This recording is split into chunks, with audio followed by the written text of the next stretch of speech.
চার দেয়ালে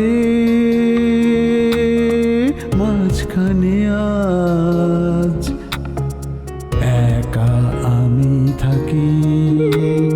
চার দেয়ালে মাঝখানে আজ একাই আমি থাকি।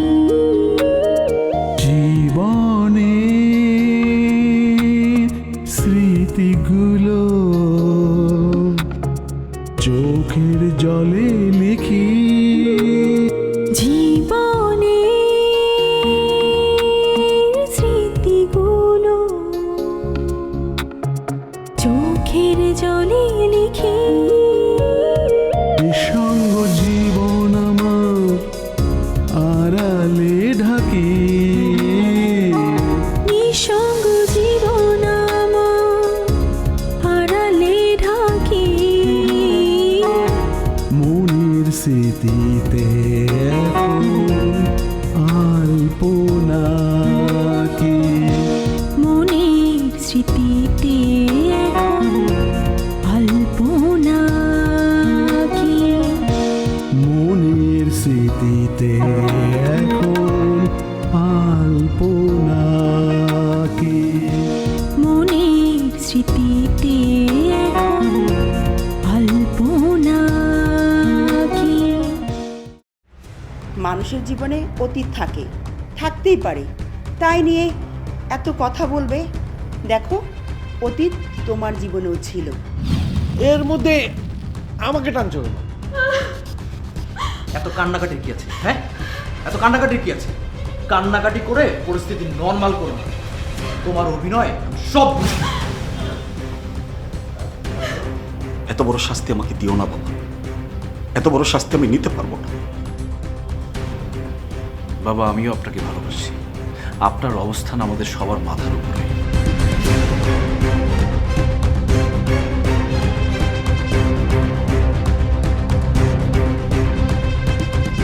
আজকে তুমি আমার মেয়ের জামাই না হলে তোমাকে আমি খাড় করে বের করে দিতাম। হ্যাঁ, সেটা তো আপনি দিতেনই। আপনি দিলে কি আমি থাকতাম এখানে? কোনোদিনও না। যাই হোক বাবা, আপনি এত উত্তেজিত হবেন না। আপনি উত্তেজিত হলে আপনার শরীর খারাপ করবে। আরেকটা কথা বাবা, যদি আপনি আপনার মুখটা বন্ধ রাখেন তাহলে আমিও আমার মুখ বন্ধ রাখবো। আর আপনি যদি আপনার মুখটা খোলেন আমিও আমার মুখটা খুলতে বাধ্য হব বাবা। যাই বাবা, দেখি নিরু কি করছে। ও বাবা, আরেকটা কথা, আপনি প্রতি মাসে আমাকে বেতনটা দিবেন। আপনার বেতনের টাকাটা আমি নিরুর হাতে তুলে দিব। নিরুও খুশি হবে। আমার বাবা আবার তেমন কোনো হাত খরচ নেই। ওই যে অফিসের কথা বলে যখন বাবা বাইরে যাই, তখন বাবা একটু পার্কে টার্কে যখন ঘোরাঘুরি করি, আর পার্কে তো বাবা জানেনি অনেক গরম, তাই একটু আশেপাশে রেস্টুরেন্টে বসে কফি টফি খাই, সেখানে বাবা একটু খরচটা লেগে যায়। বাবা, আমি তাহলে এখন যাই। Good night.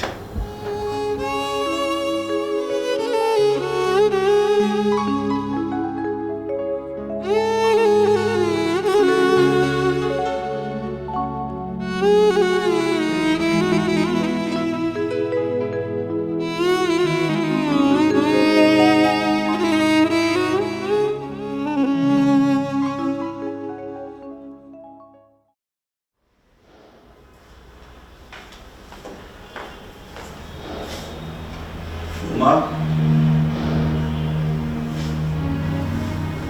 জি বাবা।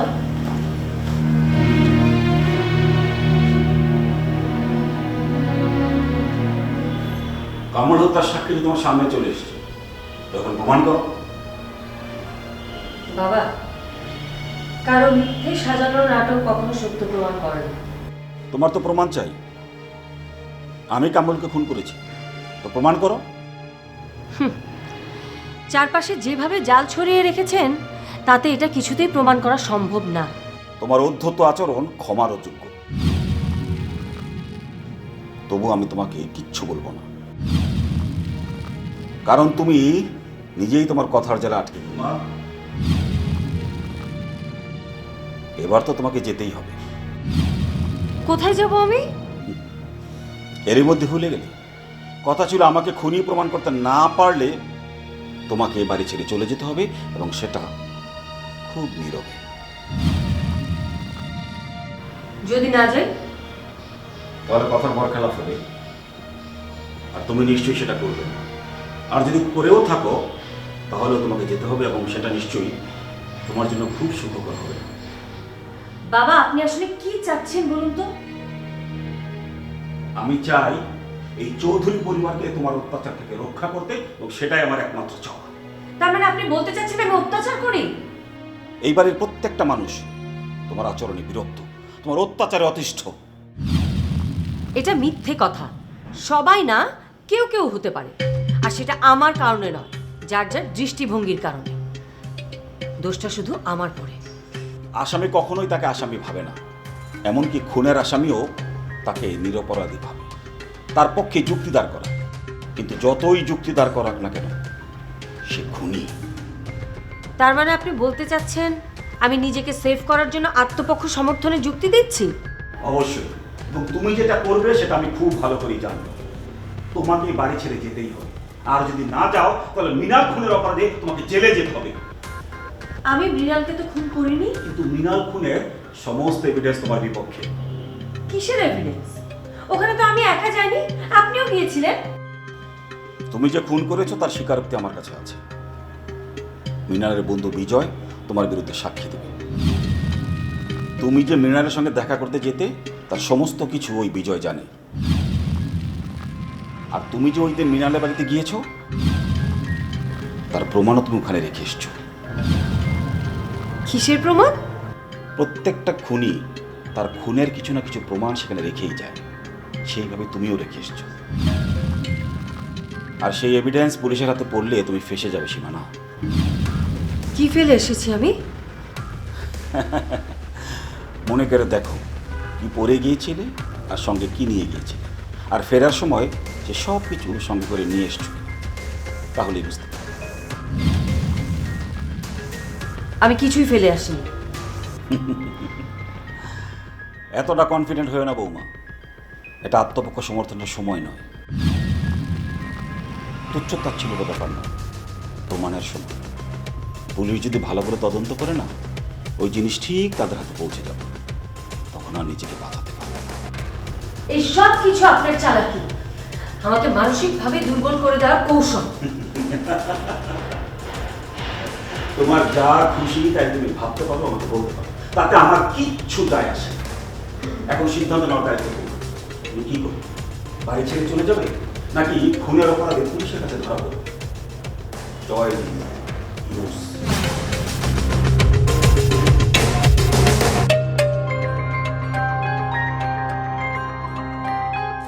মৃণাল, মৃণাল, আমি জানি যে তুমি কোথায় লুকিয়ে আছো।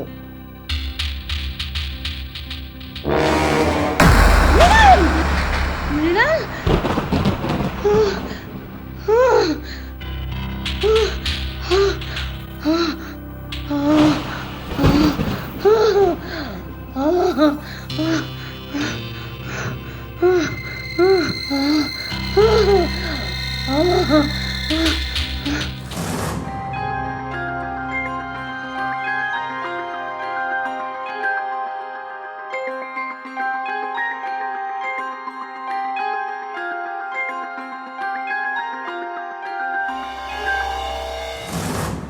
বাবা, মামলা করেন আর আমাকে পুলিশে দেন, জেল হাজতে যেখানেই পাঠান, সব কিছু না একটু আড়ালে করবেন। যে কেউ জানতে পারলে তো বাবা আপনার সম্মানই নষ্ট হবে, তাই না? আর সবচেয়ে প্রথমে বাবা যে ঘটনাটা ঘটবে সেটা হলো আপনার মেয়ে নিরু আত্মহত্যা করবে। আর মেয়ে যদি না থাকে তাহলে বাবা আমাকে জেলখানায় পাঠিয়ে কি লাভ বলুন? তাই বলে কি বাবা যা কিছু করবেন একটু সাবধানে করবেন। যাতে কেউ জানতে না পারে।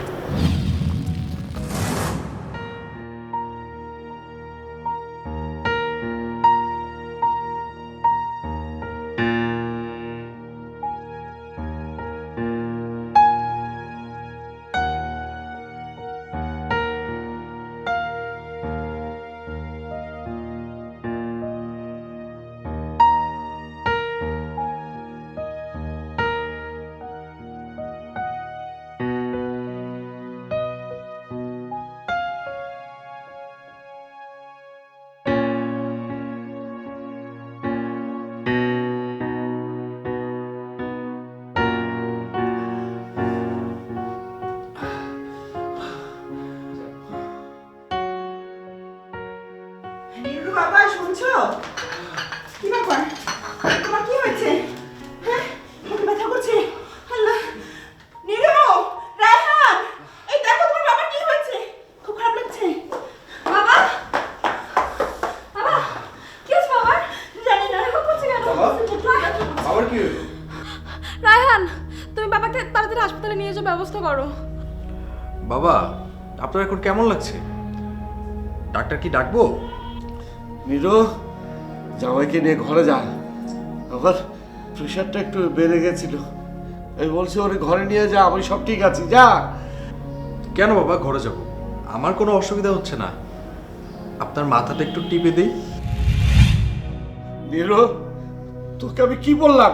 ওকে নিয়ে যা এখান থেকে। কিন্তু কেন বাবা, কি হয়েছে? বললাম তো নিয়ে যা। জানা কথা বাড়াস না, নিয়ে যাও কে? ঠিক আছে, আমি ওকে নিয়ে যাচ্ছি।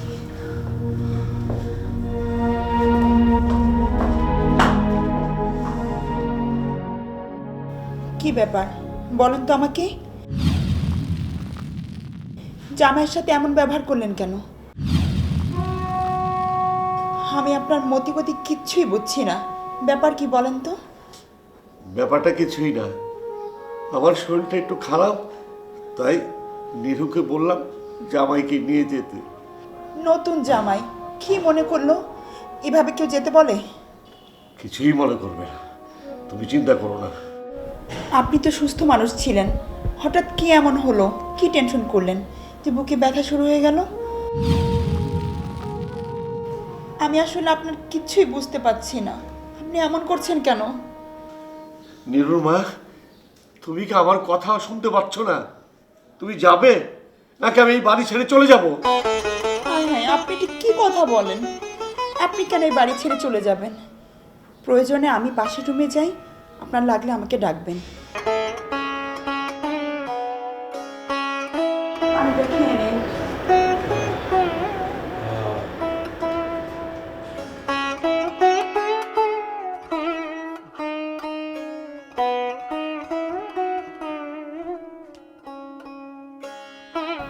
হায় হায়, আল্লাহ, তুমি আমাকে এই বিপদের মধ্যে ফেললে।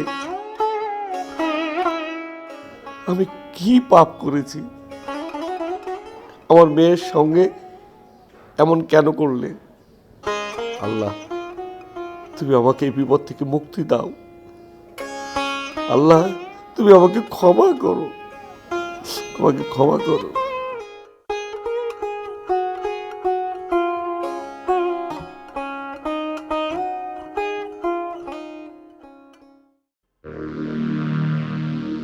মনে করে দেখো কি পরে গিয়েছিলে আর সঙ্গে কি নিয়ে গিয়েছিলে, আর ফেরার সময় যে সব কিছু সঙ্গে করে নিয়ে এসছো, তাহলেই বুঝতে পারবে। আমি কিছুই ফেলে আসি। এতটা কনফিডেন্ট হয়ে না বউ।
আমাকে মানসিকভাবে দুর্বল করে দেওয়ার কৌশল। তোমার যা খুশি তাই তুমি ভাবতে পারো, আমাকে বলতে পারো, তাতে আমার কিচ্ছু যায় আসে না। এখন সিদ্ধান্ত নেওয়ার দায়িত্ব তোমার। তুমি কি করবে? বাড়ি ছেড়ে চলে যাবে, নাকি খুনের অপরাধে পুলিশের কাছে ধরা পড়বে? জয় ইউস।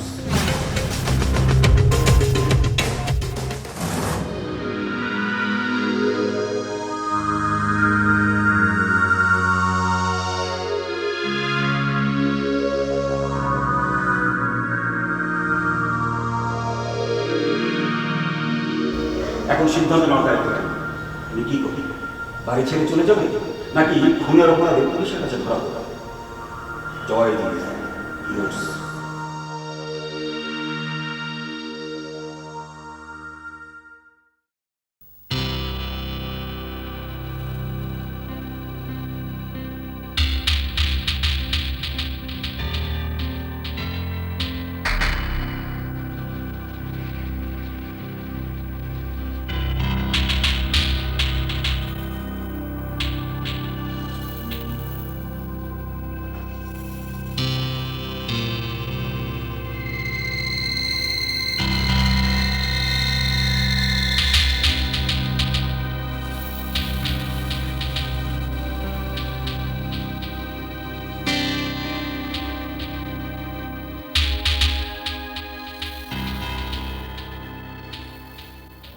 বাবা এমন ব্যবহার তোমার সাথে কেন করলো আমি ঠিক বুঝতে পারলাম না।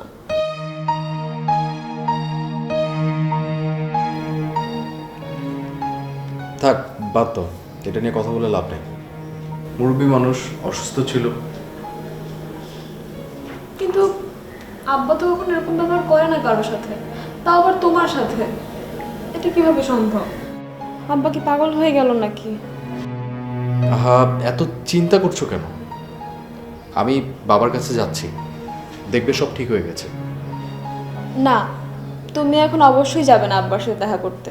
আমি যাব, আমি গিয়ে দেখি তার শরীরের অবস্থা কি, তারপর না হয় তুমি যেও।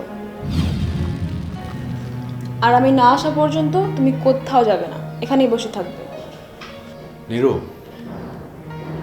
আমি ভাবছি অন্য কথা। আমি যে এখানে থাকি, কোনো কারণে কি বাবা এটা নিয়ে কি মাইন্ড করছে? আর আমি যে তোমাদের সাথে আছি, এটা নিয়ে তো মাইন্ড করারও কিছু দেখছি না আমি। তুমি না বাবার কাছ থেকে একটু জেনে নিও যে সে আমার কারণে তার কোনো প্রবলেম হচ্ছে কিনা। যদি এমন কিছু হয় তাহলে আমি বাসা থেকে বের হয়ে যাবো। তুমি এসব নিয়ে একদম চিন্তা করো না, দরকার পড়লে মার সাথে কথা বলে দেখছি, কেমন? তুমি বসো, আমি আসছি।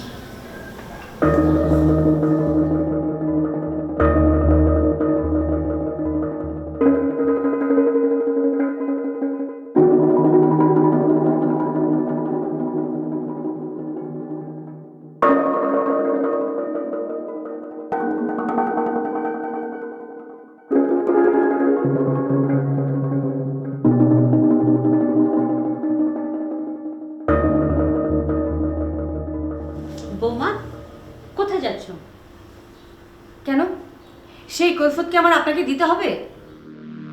তুমি যে কাউকে কৈফিয়ত দিবে না সেটা আমি খুব ভালো করেই জানি, কিন্তু এত রাতে যাচ্ছ সেজন্যই জিজ্ঞেস করলাম। কোনো বাড়ির বউয়ের এত রাতে বাইরে কাজ থাকতে পারে? সত্যি এটা অবাক হওয়ার বিষয়। ও হ্যাঁ, বলেন চৌধুরী পরিবারের বউ, সেজন্য তো আপনাদের গলার স্বরে এত উদ্ধত্ততা। সরি ফুপু, আমি আপনাকে এই প্রশ্নের জবাব দিতে পারবো না। দেবার মতো উত্তর তোমার কাছে নেই, সেজন্যই উত্তর দিবে না, সেটা তুমি সরাসরি বলতে পারো। আপনার যা ইচ্ছা আপনি ভাবতে পারেন। ধরে নিন আমি কারোর সাথে সময় কাটাতে যাচ্ছি, যেমনটা কাটাতাম মৃণালের সাথে। বৌমা, প্লিজ ফুপু, আমার এমনিতে অনেক দেরি হয়ে গেছে।